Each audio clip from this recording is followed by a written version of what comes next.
All right, everybody, welcome back to another review. I hope everybody is having a great week out there. Today we are going to be taking a look at Jane Foster, also known as Thor or Love.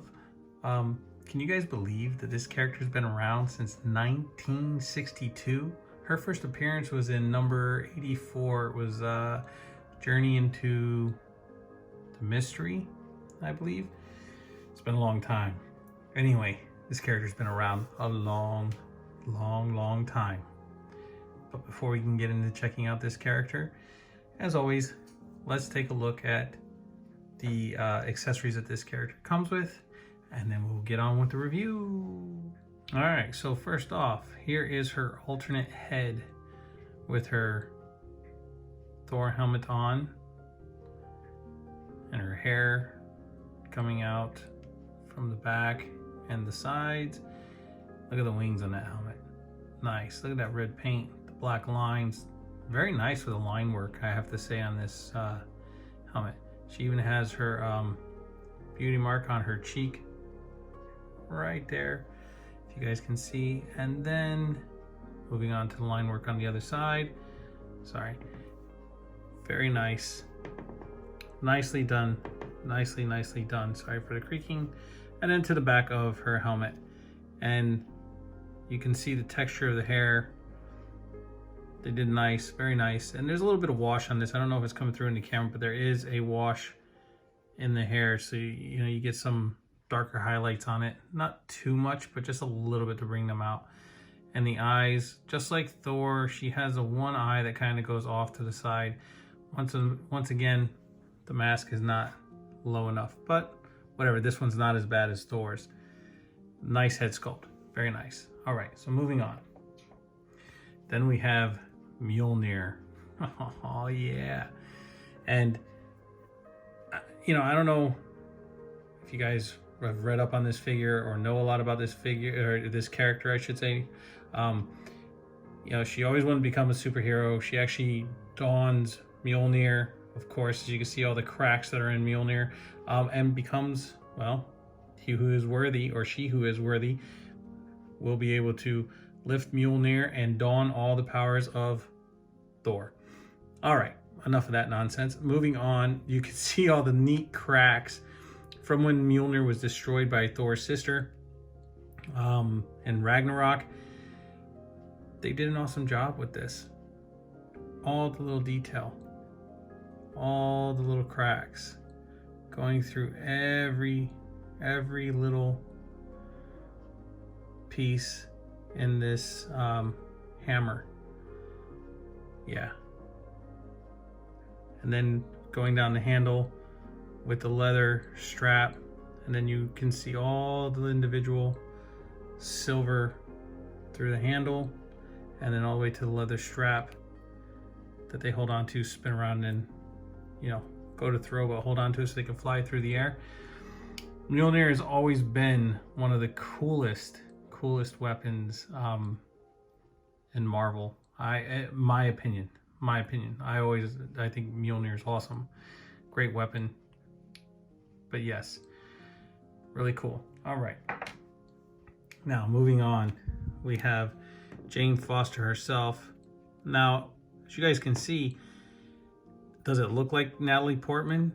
Yeah, it does. I mean, yeah, better than the Padme figures that they came out with. I mean, I don't know how well it comes through on the camera, but I mean, here, looking at her live, fantastic head sculpt, man. Fantastic head sculpt.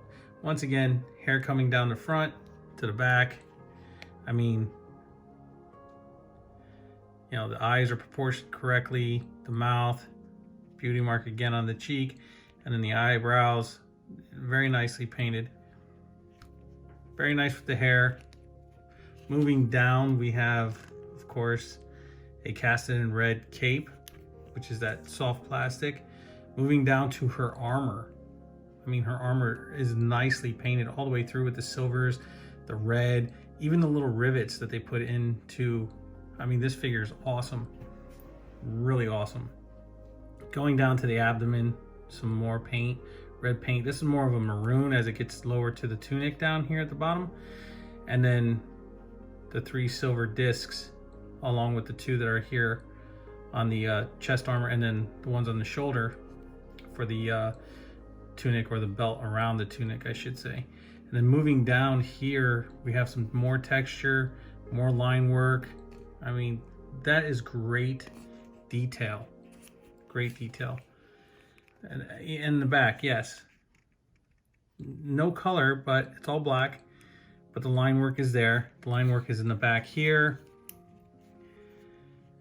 All right, so before we go any further, then you have her armbands on her arms, and then her gauntlets. I mean, look at the gauntlets.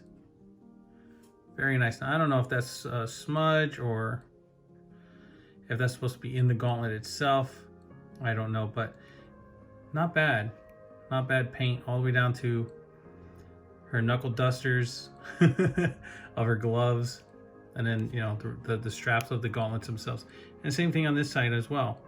Nicely done. They did a beautiful job with the paint on this figure. And this is right here, pinless. Pinless on the arms. I don't know why they didn't do that with Thor, but what it is, what it is.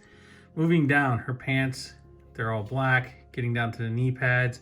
Knee pads are casted in silver. Of course, they don't go all the way around. They stop right there, which is great because it doesn't mess up the articulation.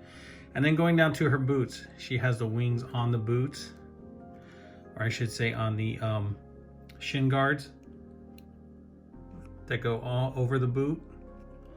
And then down to her boots themselves. You got some silver clasp in the front, and then some silver on the back of the heel of the boot. Very nicely done with this detail.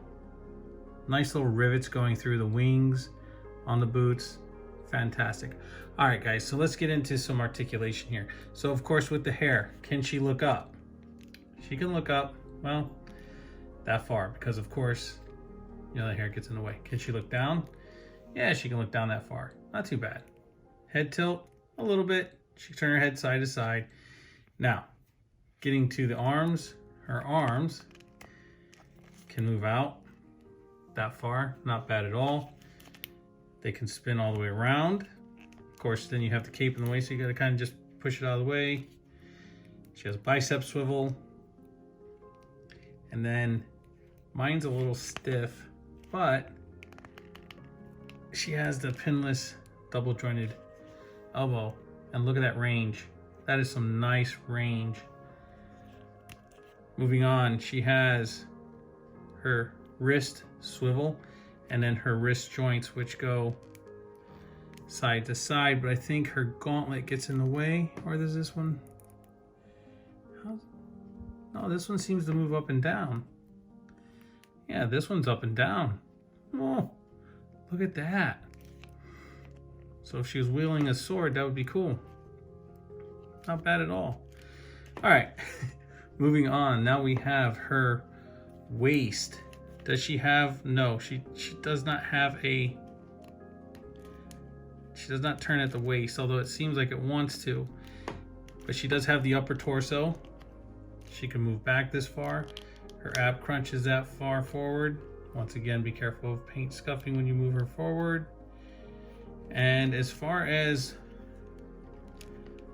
lower waist articulation, that's about as much as you're gonna get. For some reason, it seems locked. I'll have to check that out later. Splits, can she do the splits? That's about as far as she can get with the splits. She has a upper thigh swivel. Once again, pinless tech down at the bottom. And she has double jointed knees, which brings her knee all the way up to right there, which that is not bad articulation whatsoever.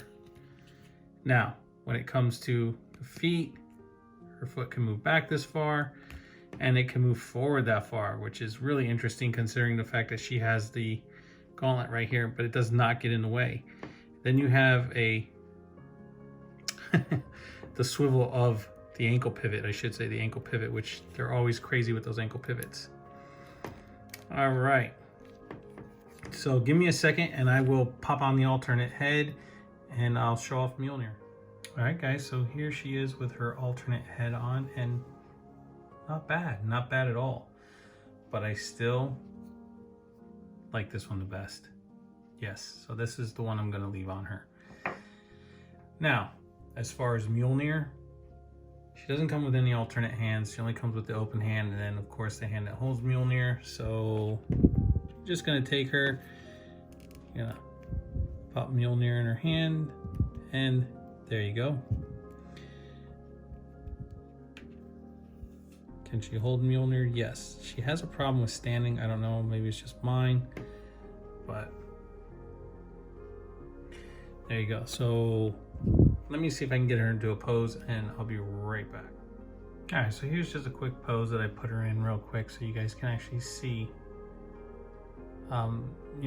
You can get her into whatever you want to put her in, and the cape helps to keep her up, even though I have her with flat feet and everything, but not too bad. Not too bad at all. All right, guys, let's do some comparisons and then we will finish this review. All right, so here's how she compares to Thor, and you can see he is a lot taller than she is, and that's the way it should be. Should not be the same height. Even if they're guys, they should always have some type of height scale to them. But there they are together. And here's how she compares to Groot. All right, so I just want to say that with this figure, all right, one, pinless joints, legs and arms, alternate head, the head without or the head with the helmet, either way are very, very nicely done, very well detailed, looking great. Let me tell you something. Whoop. Many female figures that they make are not as nice as this one. The only pet peeve that I do have with this figure is the fact that she does not like to stand. Her feet are kind of wacky and whatever, but I'm working through it. As you see, she takes a long time to get her to actually pose. But besides that, it is what it is. But I will say, for a female figure, awesome. Awesome. Yep, see, there you go. She falls again. It's the feet. I have no idea why they are the way they are. I mean, her joints move very nice. They're not tight or stuck. I just don't understand why her feet are the way they are. They don't want to. They just don't want to hold her. Anyway, whatever the case. Great figure. Way better than Thor. 100% better than Thor, I have to say. But yeah. If you get a chance to get this figure, pick it up. It's well worth it. Well worth it. Well worth it. I'm telling you. So anyway, with that being said, guys, please like, subscribe, share. As always, leave a comment down below. Hit that notification bell if you like what I'm putting up. And as always, I catch you all on the flippity flip.